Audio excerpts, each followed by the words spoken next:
الحمد لله الذي أبدى الأخلاق والهدي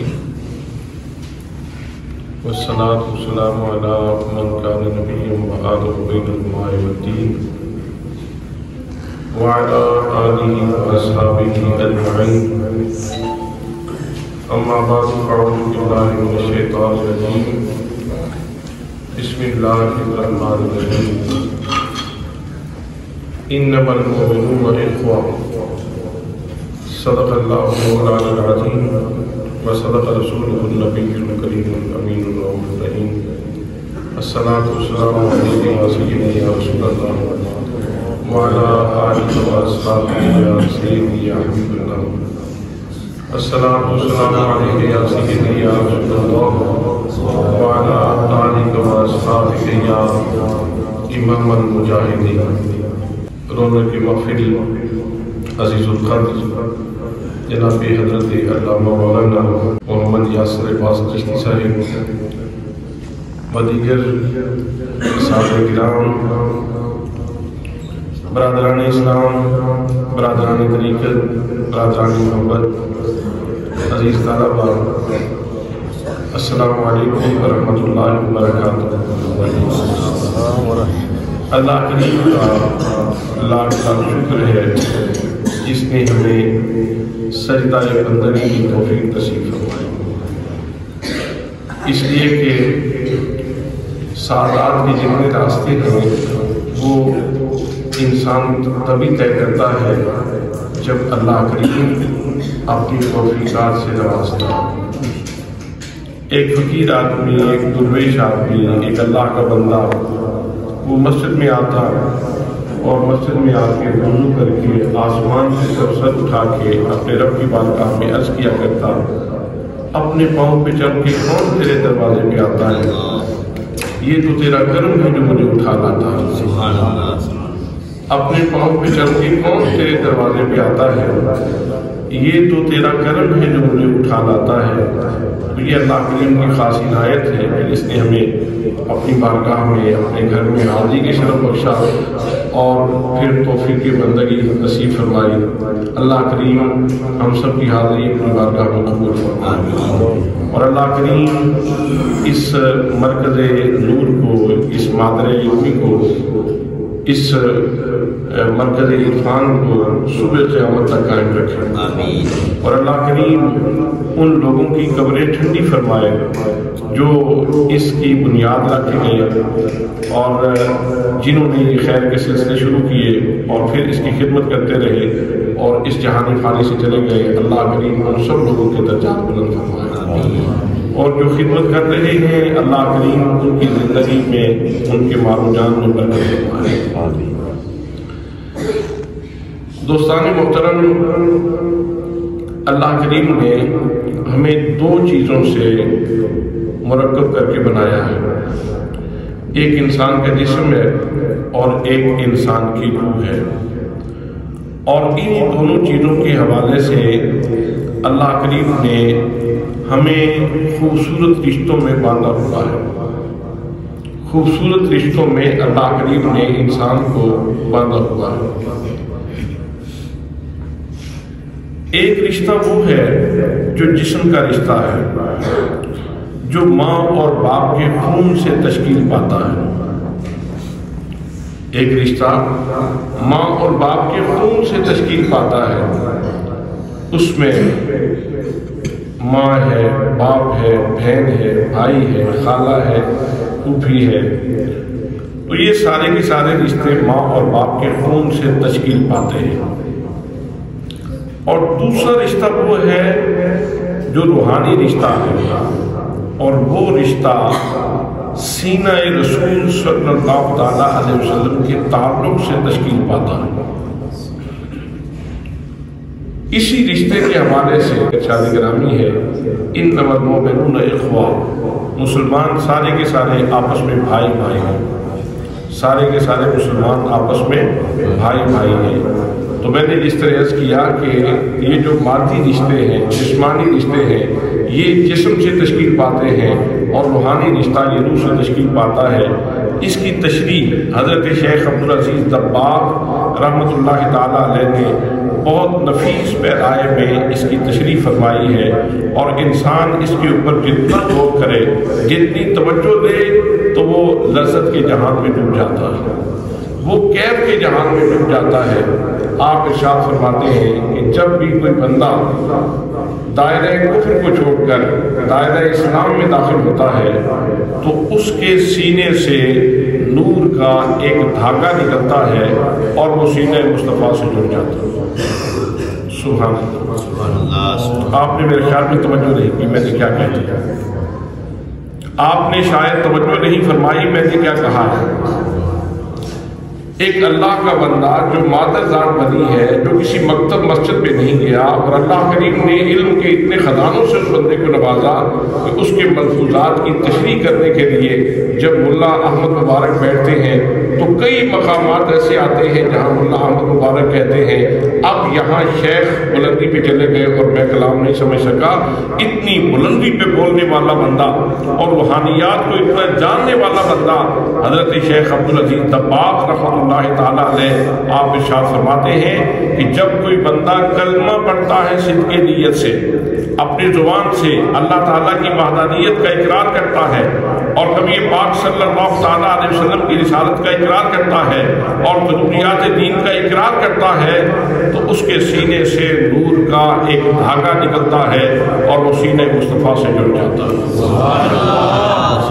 اور پھر یہ دھاگا اتنی دیر تک نہیں ٹوٹتا جب تک انسان کی زبان سے کوئی کفریہ کلمہ نہ نکل جائے۔ اگر کفریہ کلمہ نکل جائے تو یہ دھاگا ٹوٹ جاتا ہے، اور اگر انسان گناہوں میں گر جائے تو یہ دھاگا کمزور ہو جاتا ہے اور یہ دھاگا مضبوط بھی ہو جاتا ہے۔ مضبوط کیسے ہوتا ہے؟ قرآن پاک پڑھنے سے، ذکر کرنے سے، درود پاک پڑھنے سے، اللہ کی بارگاہ میں رونے سے، نیکی کے راستے پہ چلنے سے، یتیم کے سر کے اوپر ہاتھ رکھنے سے، مستحق لوگوں کی مدد کرنے سے یہ رشتہ مضبوط ہوتا ہے، یہ دھاگا مضبوط ہوتا چلا جاتا ہے۔ تو دوستان محترم، ان دو قسم کے رشتوں میں اللہ کریم نے ہمیں باندھا ہوا ہے۔ مادی رشتوں کے بارے میں بھی میں نے عرض کیا، اور اللہ کریم نے جو مادی رشتے ہیں جو ماں اور باپ کے وسیلے سے تشکیل پاتے ہیں، اللہ کریم نے ان کی حفاظت کا بھی حکم دیا ہے، اور جو روح کی وجہ سے تشکیل پاتے ہیں ان کی حفاظت کا بھی حکم دیا ہے۔ جو ماں اور باپ کے تعلق سے اور خون سے تشکیل پانے والے رشتے ہیں ان کے بارے میں ارشاد فرمایا سل من قطعک واعف عمن ظلمک، جتنے تیرے رشتے موجود ہیں رحم کے، جو توڑنے کی کوشش کرے تو اسے جوڑنے کی کوشش کرے، جو تیرے ساتھ زیادتی کرتے تو اسے معاف کرتے۔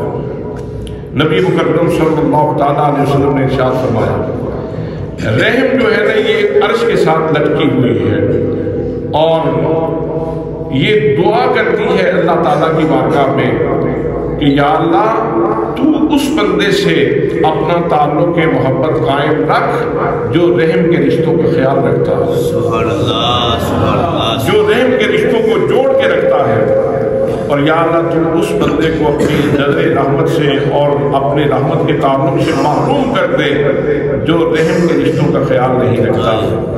حضرات محترم، اور پھر میرے آقا کریم صلی اللہ تعالیٰ علیہ وسلم نے ارشاد فرمایا رحم کے رشتوں کو جوڑنے والا کون ہے؟ اگر کوئی بندہ آپ کے ساتھ نیکی کرتا ہے اور آپ اس کے ساتھ نیکی کرتے ہیں تو یہ کون سا کمال ہے؟ یہ تو کوئی کمال نہیں، یہ تو کسی دوسری گلی اور دوسرے محلے میں رہنے والے بندے سے بھی، کسی اجنبی سے بھی یہ سلوک آپ کر سکتے ہیں۔ کمال تو یہ ہے کہ کوئی بندہ تیرے ساتھ زیادتی کرے اور تو اس کو معاف کر دے، تو اس کے ساتھ حسن سلوک سے پیش آئے۔ آج ہمارے اس سوسائٹی کا، ہمارے معاشرے کا سب سے بڑا ناصور یہ ہے کہ ہم چھوٹی چھوٹی باتوں کے اوپر اپنے بھائی کو چھوڑ دیتے ہیں، اپنی بہن کو چھوڑ دیتے ہیں، اپنے تعلق داروں کو چھوڑ دیتے ہیں۔ ادھر ہم نمازیں بھی پڑھتے ہیں، سجدے بھی لمبے لمبے کرتے ہیں، لیکن اگر ہم اپنے خاندانی اسٹرکچر کو دیکھیں، خاندانی ڈھانچے کو دیکھیں تو دراڑیں ہی دراڑیں ہیں، خلفشار ہی خلفشار ہے، انتشار ہی انتشار ہے، نفرت ہی نفرت ہے، تعصب ہی تعصب ہے، بغض ہی بغض ہے۔ میرے دوستو، اس میں کوئی شک نہیں کہ نماز بڑی اہم ہے، اس میں کوئی شک نہیں کہ روزہ بڑا اہم ہے، اس میں کوئی شک نہیں کہ حج بڑا اہم ہے، اس میں کوئی شک نہیں کہ عمرہ بڑا اہم ہے، اس میں کوئی شک نہیں کہ یہ نیکی کے کام بڑے اہم ہیں، لیکن یاد رکھنا ان سے کہیں زیادہ اہم یہ ہے کہ ماں ناراض نہ ہو۔ ماں کے قدم پکڑ لو، ماں کے قدموں میں گر جاؤ، والد صاحب کے ہاتھ چوما کرو، اپنے بھائی کی عزت کا خیال رکھو، اس کے ساتھ محبت کا تعلق جوڑے رکھو، اپنی بہن کی دلجوئی کرو، اس کی دلچسپی نہ کرنا اور اپنے رشتہ داروں کا خیال رکھنا۔ تو حضرات محترم، اللہ کریم نے، اس کے پیارے حبیب صلی اللہ تعالیٰ علیہ وسلم نے ان رشتوں کی حفاظت کا حکم دیا ہے۔ ایک عجیب و غریب واقعہ میرے ساتھ پیش آیا۔ میں نے خطبہ جمعہ میں یہ حدیث پاک بیان کی، سل من قطعک واعف عمن ظلمک، کہ جو بندہ تجھ سے تعلق توڑنے کی کوشش کرے تو اس سے جوڑنے کی کوشش کرے، اور جو تیرے ساتھ زیادتی کر دے تو اسے معاف کر دے۔ تو میں نے خطبہ جمعہ میں یہ بھی بات ساتھ کہہ دی کہ یہ کام بہت مشکل ہے کہ بندہ کسی روٹھے ہوئے کو منانے کے لیے جائے۔ کسی روٹھے ہوئے کو بنانے کے لیے جانا یہ آسان کام نہیں ہے، اپنی انا کی قربانی دینا پڑتی ہے، اپنے آپ کو زمین کے اوپر گرانا پڑتا ہے، اپنے آپ کو چھوٹا کرنا پڑتا ہے، تب جا کے بندہ کسی بہن، کسی بھائی، کسی دوست کے پاس جا کے یہ کہہ سکتا ہے کہ آپ مجھے معاف کر دیں، میں معافی مانگتا ہوں۔ تو میں نے کہا یہ کام بڑا مشکل ہے، لیکن اگر ساتھ یہ احساس آپ کے ذہن میں بیٹھ جائے، یہ تصور بیٹھ جائے کہ میں کسی عام بندے کے کہنے پہ تو نہیں جا رہا، میں تو اپنے رسول کے فرمان پہ جا رہا ہوں، میں تو اللہ کی مرضی سے جا رہا ہوں، اللہ کے رسول کی مرضی سے جا رہا ہوں، ان کے مشن کی تکمیل کے لیے جا رہا ہوں۔ میں نے کہا جب یہ احساس دامنگیر ہوگا، یہ احساس پختہ ہوگا، تو پھر آپ کے لیے یہ کام مشکل نہیں رہے گا۔ اب جمعہ پڑھا کے میں تو ڈیرہ شریف آ گیا، تو اتوار والے دن ایک دوست ملک وال سے میرے پاس تشریف لے آئے، میں ملک وال میں جمعہ پڑھاتا ہوں، تو وہ میرے پاس آ کے بیٹھ کے کہنے لگے آپ کا بہت شکریہ، آپ کی بڑی عنایت، آپ کی بڑی مہربانی۔ میں نے کہا جی کوئی بات بھی تو بتائیں، یہ شکریہ آپ کس بات کا ادا کر رہے ہیں؟ تو انہوں نے کہا جی اصل میں بات یہ ہے کہ میں اور میری بہن ناراض تھے، اور جو تلخیاں تھیں وہ اتنی بڑھ چکی تھیں کہ ہم نے سوچ رکھا تھا کہ اب قبر کی دیواروں تک ہم اکٹھے نہیں بیٹھ سکتے۔ اتنی تلخی تھی، آپس میں اتنی رنجش تھی کہ ہم نے سوچ رکھا تھا کہ اب قبر کی دیواروں تک ہم اکٹھے نہیں بیٹھ سکتے۔ لیکن میں اگلے دن جب آپ کے پاس جمعہ پڑھنے کے لیے آیا تھا تو آپ نے ایک فرمان سرکار دو عالم صلی اللہ علیہ وسلم کا سنایا، تو میں نے پھر فیصلہ کر دیا کہ آج گھر بعد میں جاؤں گا، پہلے اپنی بہن کو راضی کر کے آؤں۔ سبحان اللہ، سبحان اللہ۔ وہ کہتے ہیں میں سیدھا اپنی بہن کے گھر چلا گیا، میں نے اپنی بیوی سے بھی مشورہ نہیں کیا، سیدھا اس کا جا کے دروازہ کھٹکھٹایا۔ میں اندر جب داخل ہوا تو بیچاری سہم سی گئی، وہ ڈر گئی کہ یہ میرے گھر میں کیسے آ گیا ہے، شدت کی ناراضگی تھی تو آیا کیسے ہے؟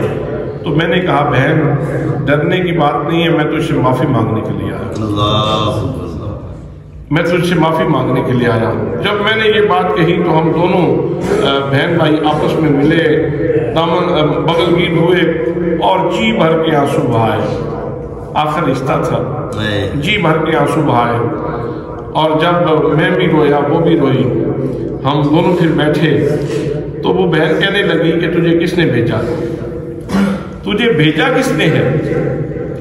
تو وہ آگے سے کہنے لگا کہ مجھے رسول پاک صلی اللہ تعالیٰ علیہ وسلم نے بھیجا، مجھے رسول پاک صلی اللہ تعالیٰ علیہ وسلم نے بھیجا۔ وہ کہنے لگی کیا کہہ رہے ہو، کیا خواب میں زیارت ہوئی آپ کی؟ اس نے کہا نہیں، خواب میں زیارت نہیں ہوئی، میں جمعہ پڑھنے کے لیے بھی گیا تھا تو وہیں سے بھی آ رہا ہوں مسجد سے، تو وہاں ایک خطیب صاحب تھے، انہوں نے یہ حدیث پاک بیان کی ہے تو میرے سینے میں اتر گئی۔ میرے آقا کا فرمان میرے سینے میں اتر گیا تو میں نے کہا کہ آج میں ضرور اس کی تعمیر کروں گا، تو اس لیے میں اپنے آقا کریم صلی اللہ تعالیٰ علیہ وسلم کا ملفوظ اور فرمان پیش نظر رکھتے ہوئے میں تمہارے پاس آیا ہوں، مجھے میرے گناہوں کی معافی دے دو، میں نے جو حق تلفی کی ہے اس کی مجھے معافی دے دو، میں تمہارے پاس تمہیں راضی کرنے کے لیے آیا ہوں۔ اس نے کہا بہن کا دل تو بڑا نرم ہے، میں تو پہلے ہی راضی ہونے کے لیے تیار تھی، تو چلو بھلا ہو آپ آگے ہیں۔ تو میرے پاس آئے اور کہنے لگے کہ میں اس بات کا شکریہ ادا کرنے کے لیے آپ کے پاس آیا ہوں۔ کئی زمینیں بڑی وہ بیج کو قبول کرنے والی ہوتی ہیں، کئی بنجر ہوتی ہیں۔ وہ کہتے ہیں کئی گھنٹوں کا بعض لوگوں پہ اثر انداز نہیں ہوتا، اور کئی لوگوں کی زمین اتنی زرخیز ہوتی ہے کہ وہ فوراً بیج کو قبول کر لیتی ہے اور اس سے پھر کوئی جو ہے وہ بوٹا زمین سے نکل آتا ہے۔ حضرات محترم، تو عرض کر رہا ہوں کہ جو جسمانی رشتے ہیں ان کی حفاظت کا بھی حکم دیا گیا ہے، اور جو روحانی رشتے ہیں جو رسول اللہ صلی اللہ تعالیٰ علیہ وسلم کے سینے سے تشکیل پاتے ہیں، وہ رشتے جسمانی رشتوں سے بھی زیادہ اہم ہیں۔ میرا اور آپ کا رشتہ، بے شک ہم آپس میں خالہ زاد نہیں ہیں، ہم پھوپھی زاد نہیں ہیں، لیکن اس سے کہیں زیادہ قریب کا رشتہ میرا اور آپ کا موجود ہے، اور وہ ہے سینہ رسول کی نسبت سے۔ کہ میرا کنیکشن بھی وہاں لگا ہوا ہے اور آپ کا کنیکشن بھی وہاں لگا ہوا ہے۔ مرکز ہم سب کا ایک ہے، مرکز مدینہ طیبہ ہے، نبی کریم صلی اللہ تعالیٰ علیہ وسلم کے سینہ مبارک سے ہم آپس میں ایک دوسرے کے ساتھ جڑے ہوئے ہیں، اور یہ تعلق اس کی حفاظت کا بھی اتنا ہی حکم دیا گیا ہے، بلکہ زیادہ حکم دیا گیا ہے۔ میرے آقا کریم صلی اللہ تعالیٰ علیہ وسلم نے ارشاد فرمایا مومن آپس میں یہ ایک پختہ عمارت کی طرح ہے، بنیاد مرصوص کی طرح ہے۔ جیسے ایک عمارت کی اینٹیں، ایک پتھر ایک دوسرے کو آپس میں سہارا دیے ہوئے ہوتے ہیں، مومن ایسے ہی آپس میں ایک دوسرے کو سہارا دیتے ہیں۔ پھر ایک موقع پہ آپ نے ارشاد فرمایا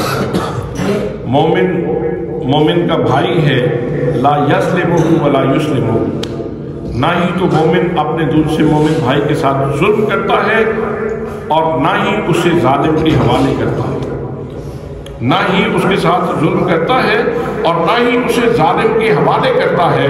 تو دوستان محترم، اللہ کے پیارے حبیب صلی اللہ تعالیٰ علیہ وسلم نے ہمارا جو رشتہ بیان کیا ہے وہ صرف پاکستانی لوگوں کے ساتھ نہیں، وہ مسلمان کہیں بھی ہو، فلسطین میں ہو، کشمیر میں ہو، بوسنیا میں ہو، چچنیا میں ہو، دنیا کے کسی کونے میں بھی ہو، جہاں بھی مومن موجود ہے اس کے ساتھ ہمارا یہ رشتہ اخوت موجود ہے۔ اور آپ اپنی نماز میں تمام مومنین کے لیے ہم وقت دعا کرتے ہیں، ربنا اغفر لی ولوالدی وللمؤمنین یوم یقوم الحساب، یا اللہ میری مغفرت فرما دے، میرے والدین کی مغفرت فرما دے، وللمؤمنین اور مومنین کی مغفرت فرما دے، مومنین کی مغفرت فرما دے۔ اور میں تو یہ دعا مانگ کے چلا جاؤں گا، لیکن میں آج کے لیے صرف دعا نہیں مانگ رہا، صبح قیامت تک جتنے مومن آ رہے ہیں میں سب کے لیے دعا مانگ کے جا رہا ہوں، یا اللہ سب کی مغفرت فرمانا، سب کی مغفرت فرمانا۔ اس کا مطلب یہ ہے کہ ہر نماز میں ہم اپنے اس تعلق کا احساس بھی رکھتے ہیں اور اس کا اظہار بھی کرتے ہیں، لیکن آج جب فلسطین کے مسلمانوں کو ہم کٹتے ہوئے دیکھتے ہیں تو پھر ایسے لگتا ہے جیسے ہم نماز میں کہیں منافقت تو نہیں کر رہے، کہیں نماز میں کھڑے ہو کے اللہ کے دربار میں بیٹھے ہوئے جب یہ دعا مانگتے ہیں تو کہیں منافقت تو نہیں کر رہے۔ کیا ہم فلسطین کے مسلمانوں کا درد محسوس کر رہے ہیں؟ وہ بچہ جو ملبے کے ڈھیر کے اوپر بیٹھ کے اپنی شہید ماں اور اپنے شہید باپ کو یاد کر رہا ہے، کیا اس کی چیخوں کا درد ہم محسوس کر رہے ہیں؟ وہ بچیاں جو دشمنوں کے قبضے میں چلی گئی، کیا ہم ان کا درد محسوس کر رہے ہیں؟ کیا ہم اس ماں کے کلیجے کا درد محسوس کر رہے ہیں جس کے سارے خاندان کو ذبح کر دیا گیا ہے، جس کی بیٹیاں شہید ہو گئی، جس کے بیٹے شہید ہو گئے؟ کیا ہم آج اس کا درد محسوس کر رہے ہیں؟ دنیا کے نقشے کے اوپر 57 ممالک اسلامی ہیں، لیکن ہم اسلام کے ساتھ اللہ ہمیں پناہ عطا فرمائے شاید ہم مخلص نہیں ہیں۔ یہ تو کہا جاتا ہے کہ 57 اسلامی ممالک ہیں، 1.5 ارب سے زیادہ مسلمان موجود ہیں، لیکن اس وقت صورتحال کیا ہے؟ اور افسوس یہ ہے کہ کسی ایک بھی ملک میں اسلام بطور نظام رائج ہی نہیں۔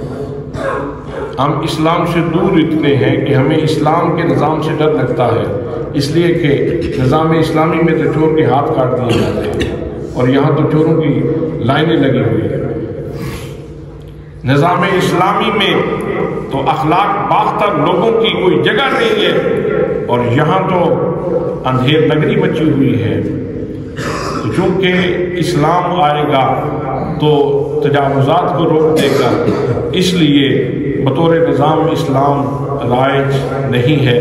دوستان محترم، ضرورت اس بات کی ہے کہ یہ جو رشتہ سینہ رسول صلی اللہ تعالیٰ علیہ وسلم کی وجہ سے ہمیں میسر ہے، ہم اس رشتے کا بھی پاس کریں، اور اس رشتے کا احساس بھی اسی بندے کو ہوتا ہے جس کا تعلق قرآن کے ساتھ موجود ہو، جس کا تعلق حدیث کے ساتھ موجود ہو، جو قرآن مقدس کی تلاوت کرتا ہو، جو حدیث پاک کی تلاوت کرتا ہو، جو اس کی حساسیت کو سمجھتا ہو کہ یہ کیسا تعلق ہے۔ حضرات وہ وقت بھی تھا جب ایک مسلمان بچی نے پکارا تھا اور عرب سے محمد بن قاسم تشریف لے آئے تھے۔ 17 سال کا نوجوان تھا، اور وہ یہاں آیا اور اس نے راجہ داہر کے دانت کھٹے کر دیے۔ اب اس کے اندر جو اصل سپیٹ تھا وہ کیا تھا کہ پردیش میں ہے، نوجوان ہے، تھوڑی سی فوج ہے اس کے پاس، اور مقامی راجے کو اس نے جو ہے وہ لاکھوں چنے چبا دیے، تو اس کے اندر سپیٹ کون سا تھا، اس کے اندر وہ قوت کون سی تھی جس کی وجہ سے اس راجہ داہر کو اس نے گھٹنے ٹیکنے میں مجبور کر دیا۔ حضرات بڑی خوبصورت بات ہے، اور آج کے اس ماحول میں اس کی ضرورت بھی بہت زیادہ ہے۔ راجہ داہر نے اپنی بہن سے شادی کی ہوئی تھی۔ مسلمان غیرت کا نام ہے، مسلمان عزت کا نام ہے، مسلمان رشتوں کے تقدس کو جاننے کا نام ہے، اور یہ وحشی ہیں، یہ جتنا کفر ہے یہ تو وحشی درندے ہیں، ان کو تو کسی چیز کی خبر ہی نہیں۔ تو اس نے اپنے وزیروں سے مشیروں سے مشورہ کیا کہ یہ نوجوان عرب سے آیا ہے اور ہم اس کو روک نہیں سکتے، روک نہیں پا رہے، تو اس کا کوئی علاج تجویز کیا جائے۔ تو راجہ داہر کی بہن کہنے لگی، جو اس کی بیوی بھی تھی، کہنے لگی اگر یہ ٹاسک مجھے سونپا جائے تو میں اس کو فتح کرتا ہوں۔ ٹھیک ہے، اگر تم فتح کر سکتی ہو تو تمہیں ٹاسک سونپ دیتے ہیں۔ رات کو کسی طریقے سے فوجیوں کے سہارے پہ اس کو محمد بن قاسم کے خیمے میں پہنچایا گیا، تو وہ دیکھ کے حیران رہ گئی کہ وہ نوجوان جو سارا دن جہاد کرتا رہا ہے وہ خیمے میں اللہ کے حضور کھڑا ہے، نماز پڑھ رہا ہے، اور آنکھوں سے آنسو برس رہے ہیں۔ تو وہ انتظار کرنے لگی۔ جب نوجوان نے سلام پھیرا تو کہنے لگی آپ کو معلوم ہے کہ میں آپ کے دشمن کی بہن ہوں اور اس علاقے کی سب سے حسین خاتون ہوں، تو میں تمہاری شجاعت میں فریفتہ ہو گئی ہوں، قربان ہو گئی ہوں، تم اتنے جری ہو، اتنے بہادر ہو، اتنے شجاع ہو، تو میں اپنے بھائی کو چھوڑ کے تمہارے پاس آ گئی ہوں۔ تو حضرت محمد بن قاسم رحمت اللہ تعالیٰ علیہ نے ارشاد فرمایا، اسلام اس طرح عورتوں کے اوپر دست درازی کی اجازت نہیں دیتا، وگرنہ میں تیرے ٹکڑے کر دیتا۔ اس لیے بہتر یہ ہے کہ واپس چلی جاؤ، تم یہ جو مجھے بتلا رہی ہو کہ میں بڑی حسین ہوں، جس کی آنکھوں کی پتلیوں میں محمد مصطفیٰ کے جلوے ہوں، وہ دنیا کے غریب حسن کو نہیں دیکھا کرتا، وہ دنیا کے غریب حسن کو نہیں دیکھا کرتا۔ حضرات محترم، یہ فتوحات اس وقت تک ہوتی تھیں جب تک آنکھوں کی پتلیاں پاک ہوتی تھیں، جب تک دل کے دریچے پاک ہوتے تھے، جب تک نہاخانہ دل میں پاکیزگی تھی، اس وقت تک فتوحات کے دروازے کھلتے تھے، اللہ کا کرم برستا تھا۔ آج مصیبت یہ ہے کہ آنکھوں کی پتلیاں بھی آلودہ ہو گئی اور دل کے خانے بھی آلودہ ہو گئے، اور اس کے اندر پھر اس نے ہوس زر نے اور دولت دنیا نے ڈیرے لگا لیے۔ آج ہر بندہ اسی چکر میں ہے کہ میں کیسے پیسے اکٹھے کروں، کیسے دھن دولت اکٹھی کروں۔ اگرچہ محلات آسمان سے باتیں کر رہے ہوں، لیکن صبح و شام ہر بندہ ایک ہی دھن میں ہے کہ کیسے میں مادیت کو اکٹھا کروں۔ حضرات محترم، آج ضرورت اس بات کی ہے کہ ہم اپنے فلسطینی بھائیوں کی جو حالات ہیں، ان کی جو کیفیت ہے اس کو محسوس کریں۔ میں پڑھ رہا تھا ضیاء حرم میں کہ وہاں کے جو فلسطینی مسلمان ہیں وہ تو بڑے غیور لوگ ہیں، بڑے غیور لوگ ہیں۔ ایک عبداللہ کا ہاتھ ہے ترکی سے، وہ ترجمان ہیں شیخ اکرمہ جو بیت المقدس کے امام ہیں، ان کے ترجمان ہیں۔ وہ بیان کرتے ہیں کہ ابھی جنگ شروع نہیں ہوئی تھی تو اس سے پہلے ہم وہاں گئے تھے، کیونکہ اکثر وہاں حالات ان کے اسی طرح افسردہ ہی رہتے ہیں۔ معاشی طور پہ بہتری تب آتی ہے جہاں امن ہو، تو وہاں چونکہ مسلسل کاروائیاں اسرائیلیوں کی چلتی رہتی ہیں، اس وجہ سے مسلمان وہاں مستحکم نہیں ہوتے۔ تو ہم وہاں ان کے پاس گئے، تو ایک گھر میں ہم گئے، وہ بیت المقدس کے راستے میں تھا، تو اس گھر کی آفر کی تھی یہودیوں نے خریدنے کی کہ ہم اس کے $100 آپ کو پیش کرتے ہیں، جس ملک کا ویزا آپ چاہیں ہم آپ کو ویزا لگوا دیتے ہیں، جہاں آپ منتقل ہونا چاہتے ہیں وہاں آپ منتقل ہو جائیں، یہ جگہ ہمیں دے دو۔ تو انہوں نے کہا کہ ہم نے اس کا انکار کر دیا۔ تو عبداللہ کا ہاتھ کہتے ہیں کہ ہم نے ان سے پوچھا کہ آپ نے پھر کیوں نہیں اس کو بیچا؟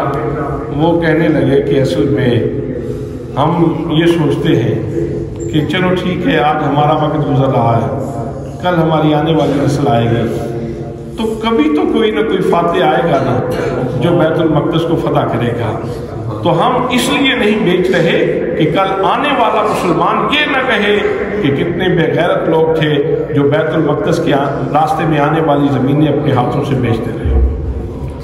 حضرات محترم، بڑے غیور لوگ ہیں۔ آج ضرورت اس بات کی ہے کہ ہم ان کا درد محسوس کریں، اور جو نبی پاک صلی اللہ تعالیٰ علیہ وسلم نے اور قرآن مقدس نے احساس بخشا ہے اخوت کا، بھائی چارے کا اور تعلق کا، ہم اس احساس کی حفاظت کریں۔ اللہ کریم ہم سب کو عمل کی توفیق نصیب فرمائے۔